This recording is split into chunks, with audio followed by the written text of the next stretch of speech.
Fala pessoal, diretamente aqui do Rio Innovation Week. Estamos aqui no podcast na FET e hoje a minha mesa está muito bonita. Nosso secretário de Ciência, Tecnologia e Inovação do Estado do Rio de Janeiro, deputado licenciado Anderson Moraes, é um dos nossos primeiros convidados aqui. Nós temos Paulo Duarte, CEO da PD7, não é isso, Paulo? Também.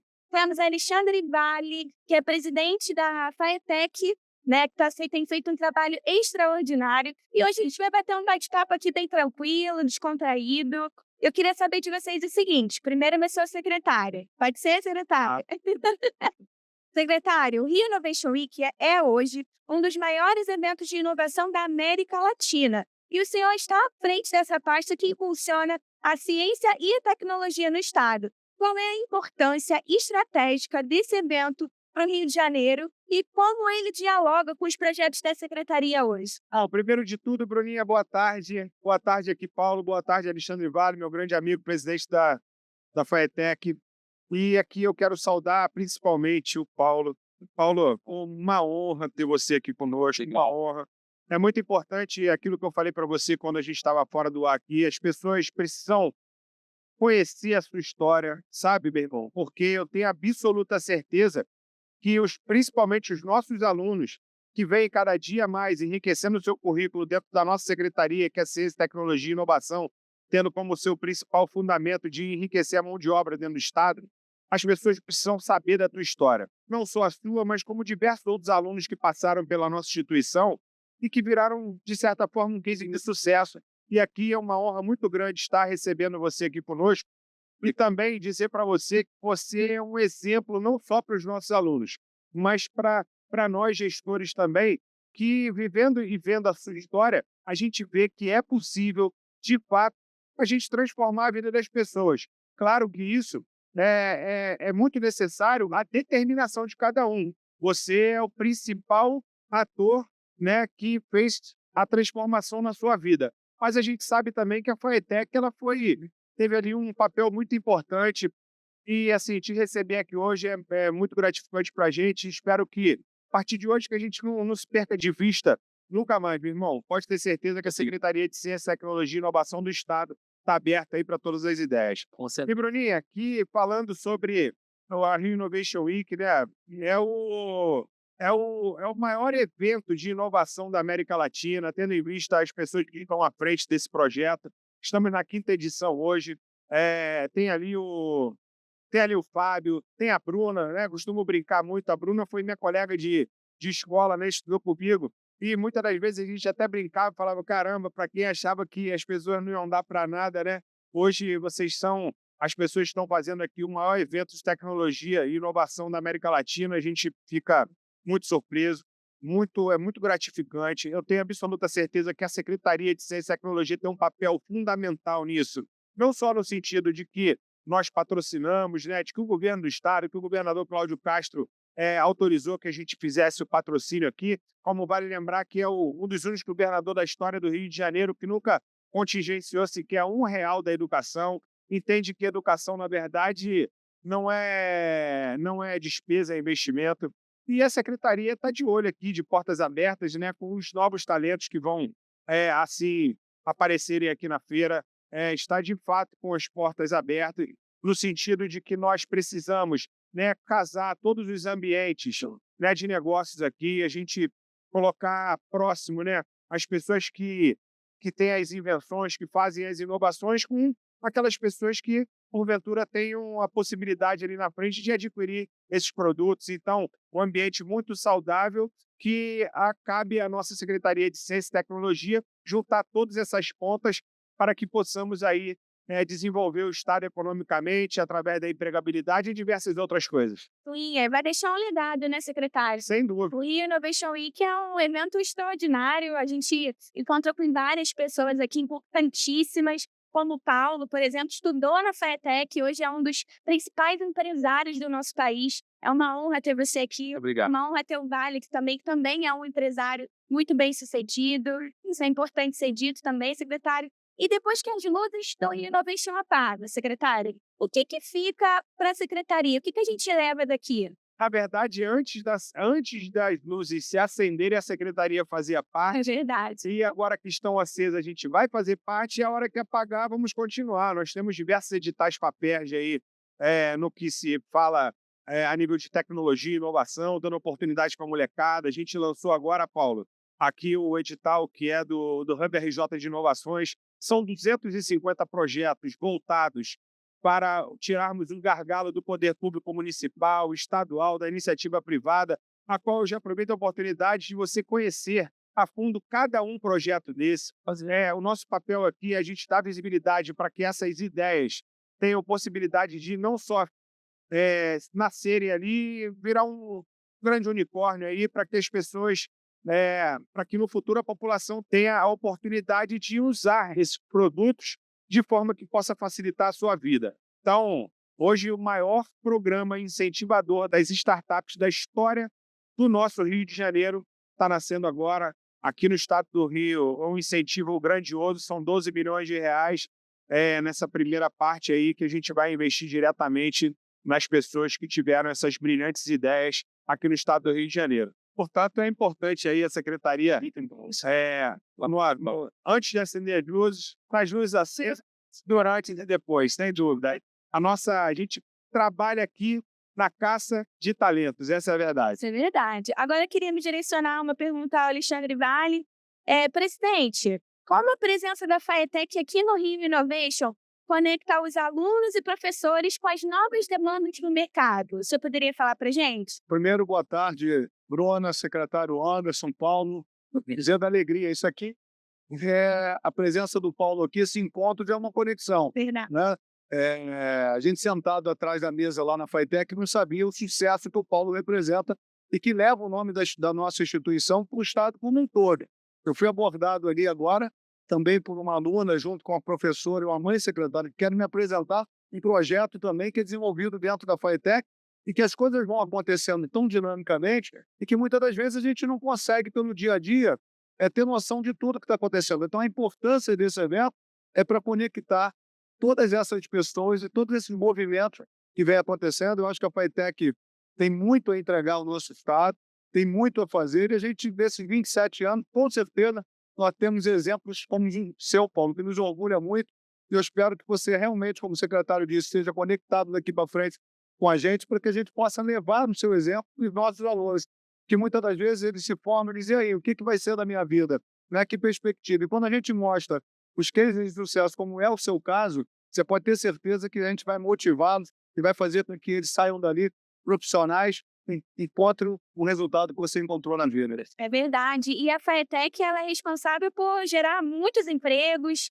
As pessoas, inclusive a minha mãe, ela é aluna da FATEC, né, de contínuo. Ela faz salgado, né? Gastronomia. E ela tá super animada, ela faz pra gente em casa. Essa é a melhor parte, né? Porque ela estuda em casa com a gente. Legal. E eu queria perguntar para você, Paulo, só um pouquinho sobre a sua empresa, como ela surgiu, de onde saiu essa ideia. Conta um pouquinho pra gente, por favor. Vamos lá. Alexandre, obrigado pelo convite.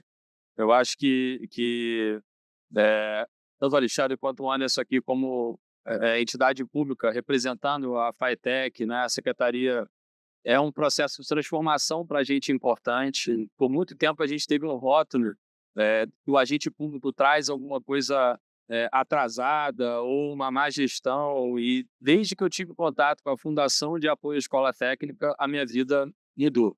A minha história começou no Senai, um pouquinho antes da FATEC. Eu tinha um vizinho que era a única pessoa da rua que eu morava que tinha carro. E certa vez eu parei e perguntei para ele, o nome dele também era Paulo, eu falei, Paulo, o que eu preciso fazer para ser como você? Ele era mecânico de manutenção da Dresser Wine. Aí ele falou, olha, faz Senai, faz escola técnica, que esse é o caminho. Aí eu fui para o Senai com 16 anos, e depois passei para o curso, eu queria fazer enfermagem, minha mãe era enfermeira, fiquei em segundo lugar em eletromecânica como opção, fui lá para a Escola de Santa Cruz, e ali começou a minha trajetória na FATEC. Ali eu fiz natação, eu fiz jiu-jitsu, lembro até hoje do sabor do fígado do bandejão, e é uma delícia. E foram 3 anos intensos, chegando ali às 7 da manhã, às 7h40 que começava, até às 17 horas. E tem uma curiosidade muito bacana, até que e o apelido na escola técnica era calça, porque eu só tinha uma calça jeans.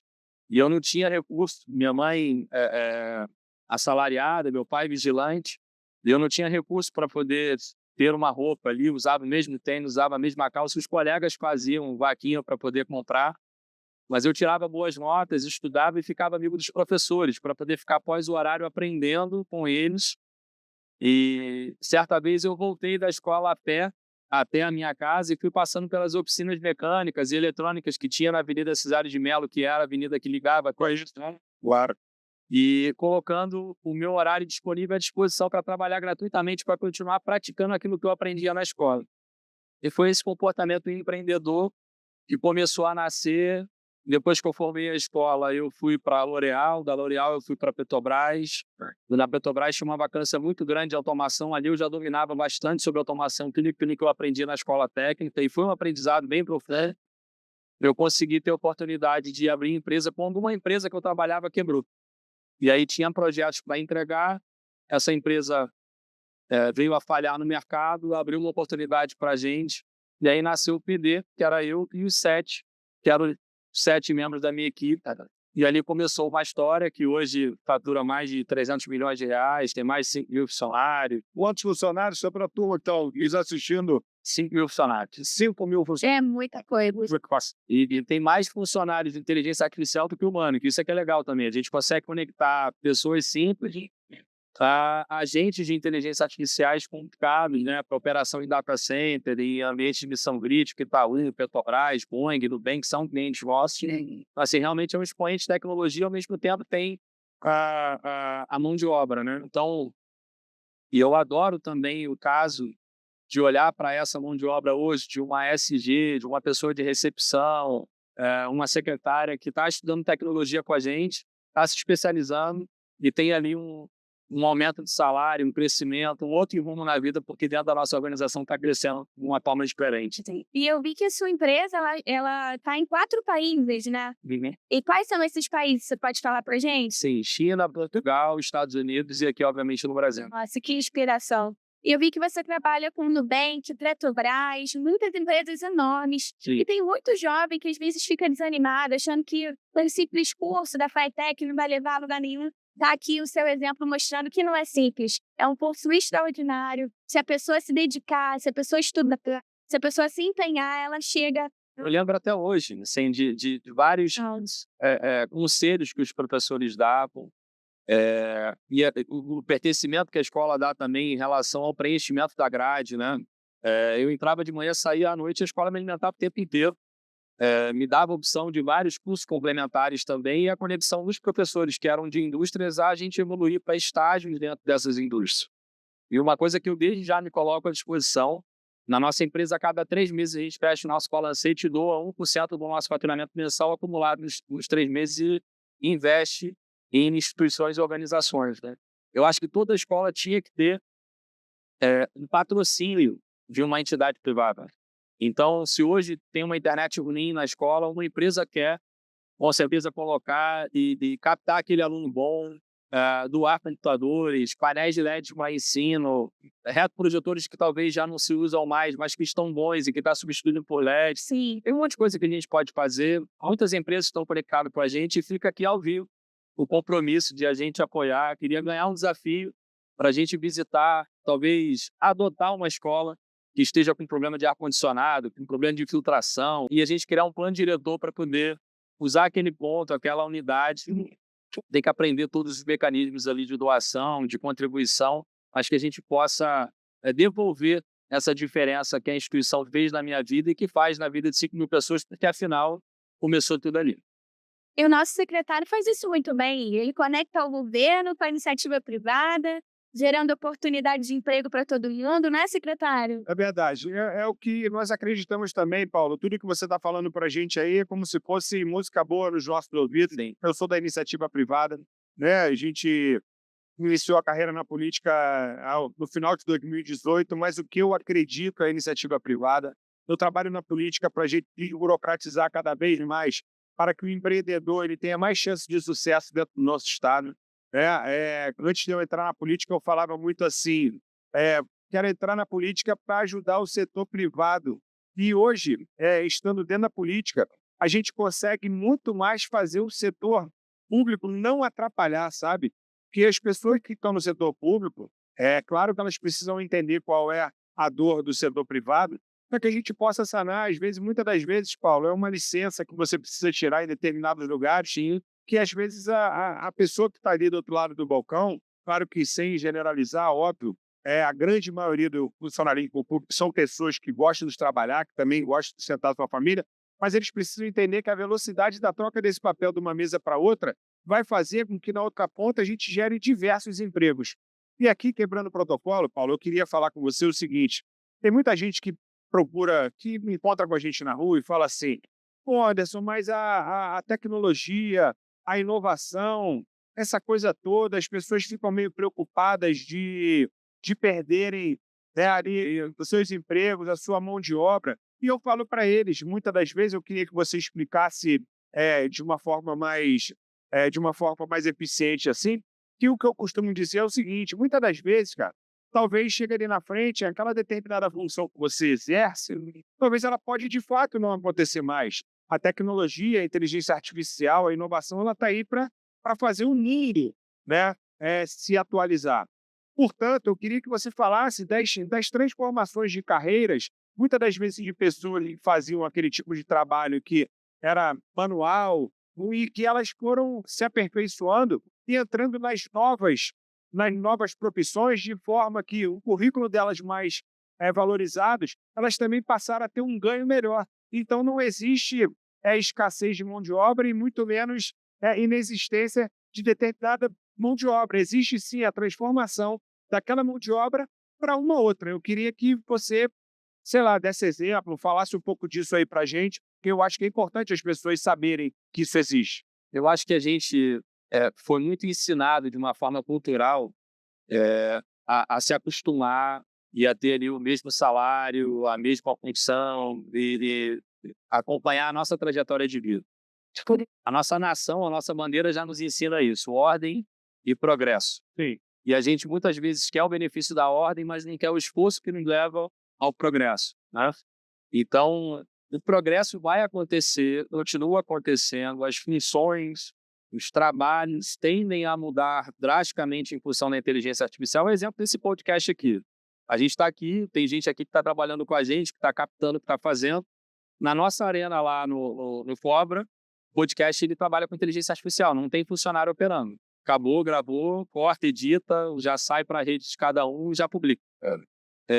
Não significa o desemprego do editor no podcast, mas significa que esse editor pode ter contato com aquela tecnologia que está revolucionando o setor dele.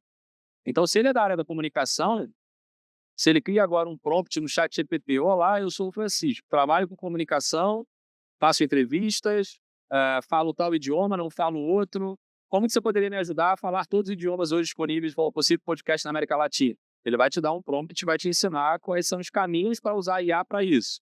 E como eu faria para editar vídeos? A própria inteligência artificial vai te ajudar a ampliar os teus Tem ajudado muito. skills. Certo. Exatamente, né? E os hard e soft skills para você conseguir, dentro da tua vertical, se você ama e quer fazer o progresso dentro da tua vertical, você coloca aquelas ideias em ordem e acompanha esse conceito de ordem e progresso. Eu gosto muito de usar esse exemplo porque, cara, ele é recorrente para a gente, né? O que acontece é que muitas vezes as nossas ideias não estão em ordem. A gente não sabe o que está acontecendo na nossa função, a gente não sabe o que está acontecendo ao nosso redor e a gente é surpreendido, mesmo tendo já há algum tempo indicadores que levam a entender que a nossa atividade vai mudar. Então, advogados está em mudança, a própria área de ensino. Hoje eu pego um conteúdo de elétrica, por exemplo, que eu estudei, que eu tinha um professor que às vezes faltava porque tinha uma urgência na indústria, e eu não aprendia um cálculo elétrico, um fundamento elétrico. Eu tenho hoje um agente virtual que pode ser criado para poder substituir o professor. Eu tenho, ou talvez complementar o trabalho do professor, entregar as atividades 1, 2 e 3 e o professor fazer 4, 5, 6. Porque também cada aluno vai ter ali a sua dificuldade de absorção da matéria. Ou seja, trabalhar junto. Mas eu preciso pôr a casa em ordem, eu preciso pôr a instituição e a pessoa em ordem. Então, você que está ouvindo a gente aqui, a pergunta seria, o que não está em ordem na tua caminhada profissional para a gente conseguir Perfeito. dar uma organizada para entender o que vai te impactar nos próximos 2 anos? E uma coisa, secretário, que está muito assim forte, é que aquela linha do tempo tão distante já não é mais. Hoje os impactos são de 24 meses. Tá? Então a gente precisa olhar para a nossa infraestrutura, para a nossa caminhada como aluno, como professor, pessoas, stakeholders importantes, participantes desse ecossistema, e o que a gente pode pôr em ordem na nossa vida para a gente trazer a inteligência artificial, a revolução tecnológica para o nosso lado. Sensacional. Vale, quantos alunos a FiTech forma, capacita? Você tem mais ou menos esses dados para compartilhar com a gente? Aproximadamente 110 mil alunos por ano, mas a gente tem condição, estamos preparando, estruturando, por orientação do nosso governador e do secretário Anderson, a gente ampliar isso e bater os números recordes da FiTech. Eu acho que o final de 26, o 26.1, né, que a gente chama, vai ser de grande sucesso aí, que a gente vem preparando algumas coisas em teste agora nesse segundo semestre. Eu acho que a gente vai dar um grande salto na educação profissional do nosso estado. Eu gostaria de agradecer a oportunidade de estar aqui com vocês, pelo tempo de vocês também aqui no nosso podcast. Eu queria fazer um último pedido. Se cada um de vocês pudesse dar uma palavra de incentivo para quem nos ouve agora, sabe? Para que estude, para que corra atrás, sabe? Que a gente tem grandes oportunidades disponíveis, gratuitas no mercado. Eu mesma, antes de trabalhar na SECT, não fazia ideia de tanta coisa que a secretaria tem disponível. E depois que eu entrei aqui, eu falei assim, uau! E, sabe, eu quero informar essas pessoas cada vez. Você vê que é a ferramenta de transformação, né? Exatamente, transforma mesmo. Então, eu queria começar em Paulo, aí vai para o Vale e finalizar com o secretário, por favor. Perfeito. Aluno, espectador que está com a gente aqui, eu acho que é acreditar que você pode. Eu só tinha uma calça por 3 anos. Eu não comia fígado e passei a comer em função do bandejão da escola, e hoje é um dos meus pratos preferidos. Eu tinha que me abaixar na Cidade de Melo contra tiroteio das facções e milícias, mas foi possível concluir. Eu acho que o primeiro passo é não desistir, porque foi uma jornada longa, de 3 anos. A gente não desistiu. Sugiro que você não desista e que você pegue uma folha em branco e trace quais são os seus objetivos e aonde você quer chegar. Eu cheguei um pouco além daquilo que eu tracei, mas todo ano a gente está recalculando a rota para chegar ainda mais longe. E essa não desistência, essa insistência, persistência, o que eu aprendi muito na escola, que era a própria resiliência, aprendendo isso dentro dos fundamentos mecânicos ali que a gente aprendia com materiais, faz com que a gente não desista e que a gente persista para poder romper os nossos objetivos. Eu hoje não falo mandarim, uso inteligência artificial para poder fazer reunião na China. Não está sendo um desafio, o fuso horário de 12 horas, para poder ter funcionário na China. A gente tem funcionário, secretário, na China. Bacana. Então tem que entender a lei trabalhista de lá, a relação de lá, vale, como é que é. E cada hora é um novo desafio. Então, assim, hoje o desafio que tinha imposto talvez é menor ou maior do que foi imposto, mas a gente pode vencer junto.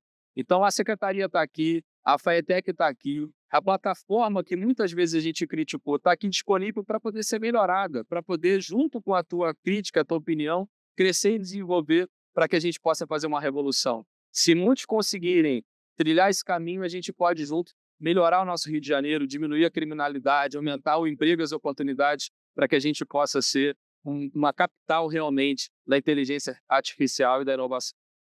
Bacana. Parabéns. Bom, nós, enquanto gestores, estamos empenhados em entregar o melhor para vocês. A nossa satisfação e realização é ver o resultado. Não é só formar, é colocar no mercado de trabalho, tendo a oportunidade. Que o diploma da FiTech não seja apenas um papel que vá para a parede. Então, nós estamos empenhados nisso. A gente tem exemplos de sucesso como o Paulo, como o Matheus, que passou por uma bolsa, né, secretário? Há 4 anos estudando música de graça nos Estados Unidos, morador de comunidade em Caxias, de família humilde, família que lutou assim como você, Paulo. E a gente vê que através da FiTech, através do ensino, a gente consegue gerar essa oportunidade. Então, o nosso papel enquanto gestores é entregar cada vez mais, e nós podem contar com a gente, que nós vamos fazer, nós vamos entregar orientação aqui do nosso secretário e do nosso governador Cláudio Castro. Bom, pessoal, pena que passou rápido, né, Paulo, Rápido. Alexandre, Bruninha. Satisfação imensa poder dividir esse espaço aqui com vocês. Assim como nós dissemos antes, Paulo, não é da boca para fora. A instituição, ela necessita das parcerias, tá? Principalmente da parceria pública-privada. Nós acreditamos nisso. E, mais uma vez, eu quero te convidar para a gente poder ficar próximo e dizer que a nossa secretaria ela vem trilhando um caminho muito bacana desde do final da pandemia, quando o número de alunos nossos, de fato, foi lá embaixo, até porque não se estudava em lugar nenhum, não só do Estado, mas do mundo inteiro. Mas é uma satisfação muito grande a gente ver que cada ano que passa a gente vem subindo um degrau. E hoje, através da nossa secretaria, Paulo, a gente cuida de crianças de 5 anos de idade até crianças de 89 anos de idade que participam dos nossos projetos, muitas vezes forjam de formação profissional. Eu acho que nunca é tarde para nada.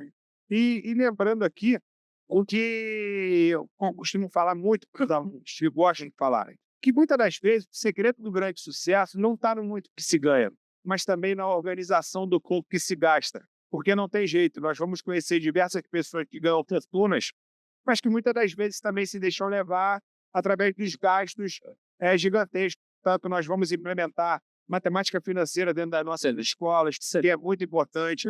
Nós vamos abrir aqui agora uma ideia muito bacana do nosso presidente Alexandre Vale, o nosso banco de talentos. Nós queremos disponibilizar para os empregadores do nosso estado todos os currículos formados dentro da FATEC. A gente vai querer que a gente quer que o empresário ele tenha um login, uma senha, onde amanhã ele procura, eu preciso da mão de obra tal. Pô, vou entrar aqui no meu login na senha da FATEC, do Banco de Talentos, vou ver se eu tenho essa mão de obra. Essa mão de obra vai estar disponibilizada para ele através de um geolocalizador, de forma que ele vai poder clicar naquele nome ali e entender qual é o custo para deslocamento de passagem ou de Uber daquele funcionário diariamente. Então, é para esse caminho que nós estamos indo, onde a inovação, a tecnologia vem nos norteando e sem dúvida nenhuma, é o único caminho do sucesso que nós temos para trilhar, seguindo aí a evolução da humanidade. E é nesse sentido que a gente vai caminhar. Nós vamos abrir aí um grande número de matrículas através dos nossos cursos EAD. Como o Alexandre Vale falou aqui, a gente fez um desenho pequenininho para entender nesses 6 meses como é que se comporta tudo. A partir de janeiro do ano que vem, se Deus quiser, ele vai nos permitir. Nós vamos bater a marca do maior número de matrículas na história da Secretaria de Ciência, Tecnologia e Inovação através da FATEC, e é para esse caminho que a gente está indo, que é valorizar a mão de obra das pessoas para que elas possam buscar o mercado de trabalho de forma muito mais reconhecida e, claro, o reconhecimento do trabalhador é a dignidade de poder levar o pão de cada dia de forma mais digna possível para a sua família. É nesse sentido aí que a gente vai. Satisfação imensa, Bruninha, poder estar aqui contigo. Uma grande honra. Que aproveitem bastante a Rio Innovation Week, a sua 5ª edição, que eu tenho, sem sombra de dúvidas, hoje, por ser a maior feira de inovação da América Latina, as grandes oportunidades estão dentro do estado do Rio de Janeiro. Tá bom, pessoal? Muito obrigado aí pela oportunidade. Estamos juntos. Obrigado. Abraço a todos. Fica aí que ainda vem muita coisa boa. Beijo.